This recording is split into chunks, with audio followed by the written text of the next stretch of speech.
Le terrain de la vie est le sang. Ils l'ont vaincu à cause du sang de l'agneau. Je ne vais rien considérer comme ennemi et je vais courir le risque de vous ennuyer par la répétition de choses tellement connues.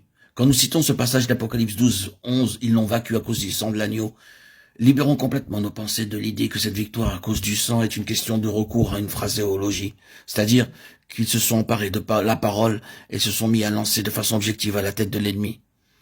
Je sais qu'il y a des moments où sur nos genoux nous devons plaider la vertu et la valeur du sang à l'encontre de l'ennemi. Mais cette question ne peut être traitée à la même manière d'un docteur qui prescrirait une ordonnance et appliquerait un remède de façon un peu mécanique à une certaine affection diagnostiquée. Cela ne peut être traité de cette manière. Vous devez être dans une position spirituelle, pour que le sang soit efficace quand vous faites appel à celui-ci. Vous devez être là dans la foi, dans la position où en premier lieu vous vous tenez totalement sur le terrain de sa parfaite justice par la foi. Cela signifie que toute question, tout doute, toute suggestion d'être privé de communion avec Dieu doivent être éliminées. Quoi que ce soit qui soulève le moindre doute au sujet de votre pleine communion avec Dieu vous paralysera devant l'ennemi. Vous et moi, nous devons être à même de saisir cette position devant Dieu par la foi, que tout comme Christ se trouve là, ainsi nous y sommes. Tout en sachant autant que nous le pouvons ce qui concerne la bassesse et l'iniquité de nos propres cœurs, nous devons néanmoins, toujours dans la foi, être capables de saisir cette position devant Dieu. Sa justice est la mesure de notre justice. C'est une position extraordinaire, quelque chose qu'aucun mortel n'oserait s'arroger si ce n'était dans la parole de Dieu. C'est là la base. Et quoi que ce soit sur notre conscience qui entame notre assurance est une chose paralysante en présence de l'ennemi. Nous devons tout d'abord régler cette question sur la base de ce que le sang représente pour nous, devant Dieu, comme témoin d'une vie incorruptible.